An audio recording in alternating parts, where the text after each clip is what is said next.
Hey there. Welcome back for another deep dive. Oh, yeah. Today, I'm excited for this one. we are cracking open a new chapter in the Ramayana. Ooh. You know the epic showdown between Rama and Ravana? Of course. Yeah. We've all heard that classic version where Rama just takes down the demon king Right. with a single arrow to the navel, Yep. thanks to a tip from Ravana's brother. Mm-hmm. But what if I told you there's a whole other side to this story? Oh, really? One that shines a light on a character Okay. we rarely hear about. I'm intrigued. Okay, so to set the stage for this deep dive, Okay. we're focusing on a unique source, Right. a storyteller exploring a version of the Ramayana called the Anand Ramayana, Oh, interesting. and specifically the role of Mandodari, Mandodari. Okay. Ravana's wife. Got it. Now, before we get to the juicy twist, Okay. let's quickly recap what we know. Right. Ravana kidnaps Sita, Right. Rama's wife, Yeah. sparking a war that shakes the heavens. Huge stake. Rama, with his loyal army and the mighty Hanuman by his side, Yeah. lays siege to Lanka, Of course. Ravana's kingdom. Right. Yeah, Lanka. And this is where the popular narrative zeroes in on Vibhishan, Peter. Ravana's brother, Okay. as the linchpin in Rama's victory. Right. He spills the beans about Ravana's weakness, the Amrita Kalash, The Amrita Kala. the nectar of immortality, hidden in his navel. That knowledge gives Rama the edge. Yeah. He needs to finally defeat the seemingly invincible Ravana. I mean, that's how the story goes. Right. But the Yan Ramayana flips the script in a way that caught me off guard. Really? It introduces this whole backstory about a powerful arrow. An arrow. Yeah, gifted to Ravana by the god Brahma himself. Rama himself. Yeah. Oh, wow. It all starts with Ravana, along with his brothers, Okay. Kumbhakarna and Vibhishana, performing this intense penance to please Brahma Right. and win some serious divine favors. Oh, yeah. You know those magical boons that the gods hand out? Right, right.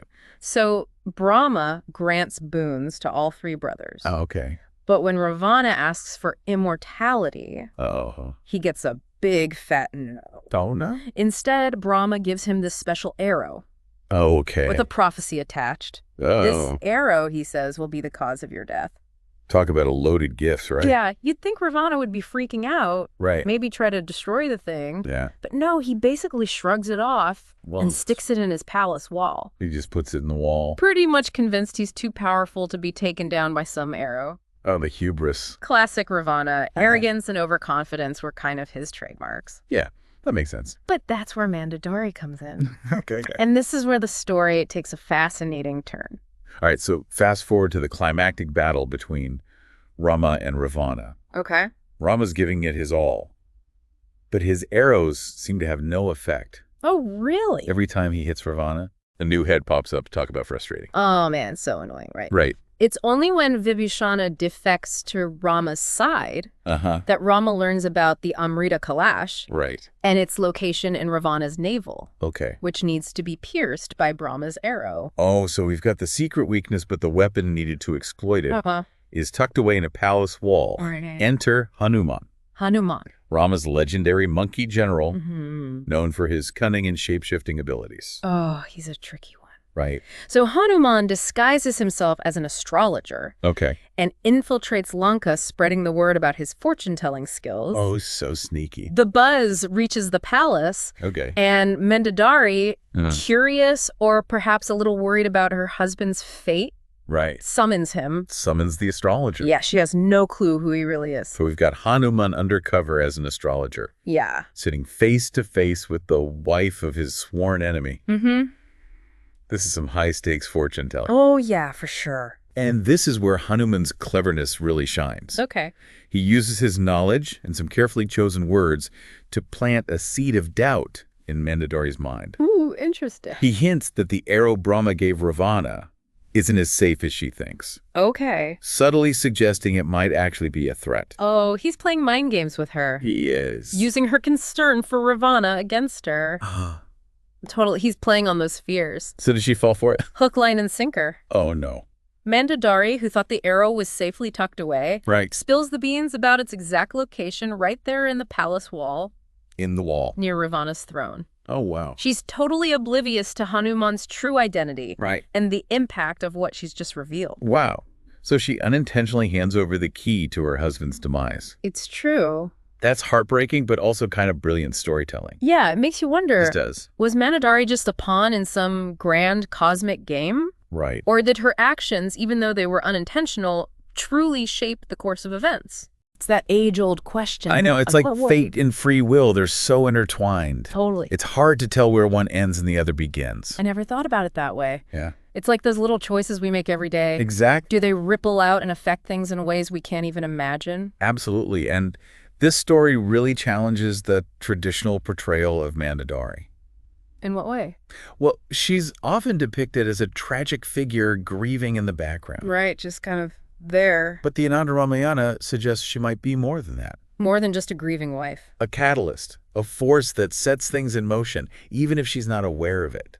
It's like she's a hidden player operating beneath the surface of the main narrative. Exactly. And it makes you wonder how many other hidden stories are buried in these ancient epics. Yeah. Just waiting to be unearthed. What other perspectives are we missing when we only focus on the dominant narrative? Okay, so we've got Mandodari unknowingly setting the stage for Ravana's downfall. But let's go back to that Brahma's arrow for a second. Okay. It's such a potent symbol, don't you think? Definitely. On one hand, it represents Ravana's arrogance. Mm-hmm. He's given this warning, this tool of his own destruction. Right. And he just dismisses it. Classic Ravana. But on the other hand, Yeah. it speaks to this idea of inevitability of fate. Fate. Like no matter how powerful you are, Right. there are forces at play that even you can't escape. Almost like a cosmic joke, right? Right. This mighty king, granted incredible powers by the gods, Yeah. is ultimately undone by a gift from those very same gods. You could say it's a reminder that what goes up must come down no matter who you are. For sure. But I'm curious, why do you think this particular story, this version of the Ramayana, Yeah? resonated with the storyteller enough to share it? That's a great question. You know, I think he's challenging us to look beyond the familiar, Okay. to question the accepted versions of these tales by bringing Mandodari's role to the forefront. Mm-hmm. He's offering a fresh perspective, one that highlights the often overlooked influence of women in shaping history. That's a good point. Yeah, it's a reminder that history isn't just about kings and conquerors. Right. It's about the choices we all make, Mm-hmm. the actions we take, Yeah. and the ripples they create, Right. even if we don't see them right away. That's a powerful message. Yeah. It makes me think about all the untold stories, the voices we haven't heard, Totally. the perspectives we might be missing. And I think that's what's so fascinating about these ancient epics. What's that? They're not just stories, they're reflections of the human experience. Okay. Explorations of the big questions that have haunted us for centuries. Like what? Love, lost duty, fate, free will. They're like these endless wells of wisdom offering new insights every time you dip into them. I like that. Right. And they remind us that even in the face of tragedy, even when things seem hopeless, Yeah. there's always the possibility of redemption, of resilience, of finding hope in the most unexpected places. This alternative telling of the Ramayana invites us to reconsider Mandodari's role and raises a crucial question for you, dear listener. Knowing this new perspective, how does it change your view of Mandodari?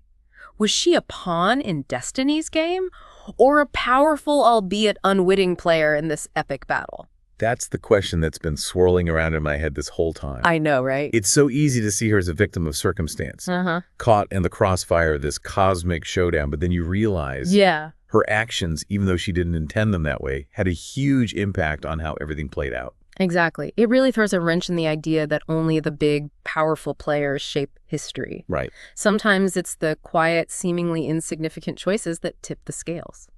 It makes me think about all the hidden turning points in our own lives, the moments where we might have unknowingly set something huge in motion. It's a humbling thought, isn't it? And it speaks to the complexity of these ancient tales. They're not just simple stories of good versus evil, but explorations of the tangled web of fate, Right. free will, and the consequences of our actions, intended or not. And that's what makes them so timeless. Right. They grapple with the same questions we're still wrestling with today. Absolutely. So to our listeners, we encourage you to explore the Anand Ramayana for yourselves, dive into this rich world of Hindu mythology, and see what other hidden gems you can unearth. Who knows what other unexpected twists and turns are waiting to be discovered? It's like we've only scratched the surface of this epic tale. And that's the beauty of it. There's always more to learn, more to explore, more to question.